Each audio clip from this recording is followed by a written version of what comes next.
وزارت تندرستی تاجیکستان شام 3 سپتامبر خبر داد که در یک شبانه روز آخر در جمهوری 27 حالت نو سرایت شهروندان به کرونا ویروس نو کووید 19 ثبت شده. در این مدت 29 نفر از این ویروس شفا یافتند و خوشبختانه کسی نففتید است. در مجموع بنا به امور رسمی وزارت از اول به قیدگیری پاندمی تا شام 3 سپتامبر در کشور 16940 حالت گرفتاری به کرونا ویروس نو کووید 19 به قید گرفته شده.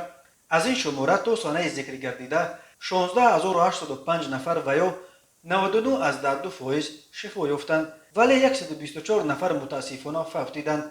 از امور وزارت تندرستی برمی آید که تا شام 3 سپتامبر در تاجیکستان چه در شرایط خانه و چه در بیمارستان ها همگی 11 نفر از کرونا ویروس تبابت میگیرند. وزارت اما شرح نداده است که اگر تنها روز 3 سپتامبر 29 نفر گرفتار کرونا ویروس شده باشند، پس چرا تا شام 3 سپتامبر همگی 11 بیمار باقی مانده است؟ آیا باقی مانده را در بین همگی چند ساعت معالجه کردند؟